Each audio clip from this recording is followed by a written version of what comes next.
Hi, I'm Dave Getz from West USA Realty in Arizona. I think the biggest reasons for the crash revolve around financing guidelines, or lack thereof, back in the day. Here are a few of them.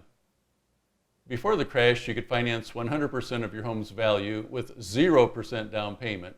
That meant people with questionable financial stability could qualify for a loan even if they were one paycheck away from financial disaster.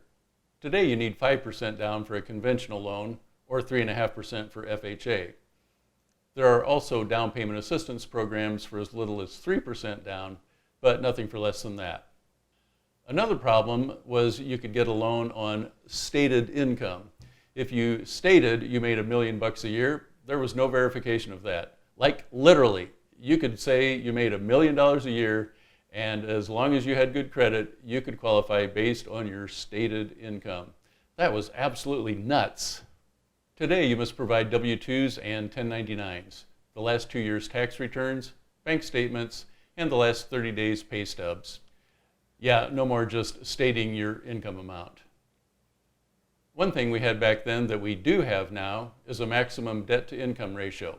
But, and it's a really big but, back then you could just say your income was high enough to meet the ratio. So like the last point, you could state any income you chose with no verification, just as long as you said your income was high enough and you had good credit. Today, every income stream is validated at least 2 times or more, like we discussed in the last point. Number 4, before the bubble burst, you could get a pick-a-pay loan where you could pay the interest or the full payment or anything in between. Hence, you could pick how much you wanted to pay each month as long as you at least paid the interest amount. So once again, people with questionable income stability could get a loan. Today, those loans do not exist at all. Let's move on to other problems we used to have that involve things other than loose financing requirements. The first of these is vacancy rates, both in resale homes as well as new construction. Before, there was an extremely high vacancy rate for both sales and rentals. Although the lax lending guidelines were the leading cause of the crash, a high vacancy rate is probably the leading indication that, Houston, we have a problem. Today in 2022, when this is being filmed, we have several buyers for almost every listing for sale. The only time that's not the case is if a property is overpriced. Also, huge apartment complexes are going up all over the Phoenix area, as well as the rest of the country. Similar to the resale vacancies, the supply of new construction, pre-bubble, far outweighed demand. A large portion of those new builds were sitting empty, but builders just kept building more. Today, most builders have waiting lists or lotteries for people to secure a lot to even build on. It's the exact opposite from the giant red flag we had back then. Today, it's hard to even get under contract for new construction, although it can be done, and I've done it many times.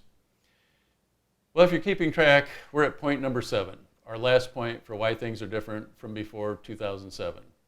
This point involves appraisals. It used to be that the lender handpicked a specific appraiser. So think about it.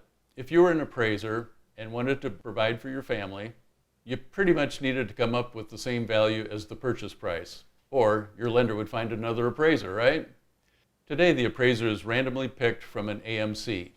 No, not that kind of AMC. In this case, AMC stands for Appraisal Management Company. This allows appraisers to give an accurate value without fear of losing a client. So there you have it. Those are the reasons I see for the housing bubble crash.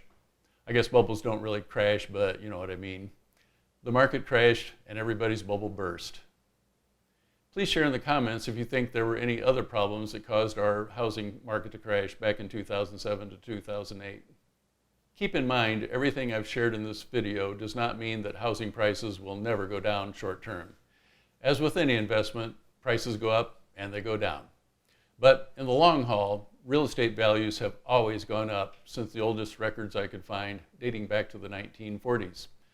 The point of this video is that we are not currently in a situation where there's any indication that our market is going to totally crash like it did before, due to the reasons I've outlined in this video. I think the foundational problem underlying everything we've discussed is that everyone used to think that no matter how much we abused the system, real estate would always keep appreciating enough that people could just sell their property before they got too far behind.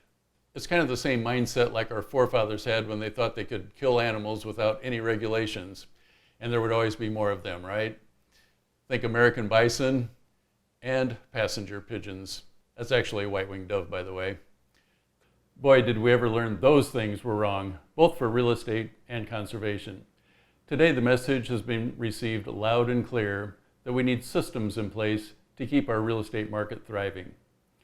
So the next time you hear someone saying we're in a housing bubble, please share a link for this video to help them be as informed as you are.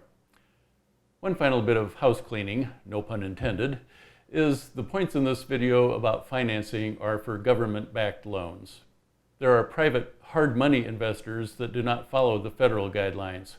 Those loans typically require high down payments and high interest rates that most buyers can't or won't pay.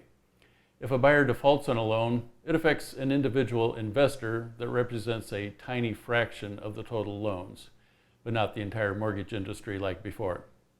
Hey, if you received value from this video, please click the like and subscribe buttons and click the bell icon to be notified of future videos regarding the real estate market.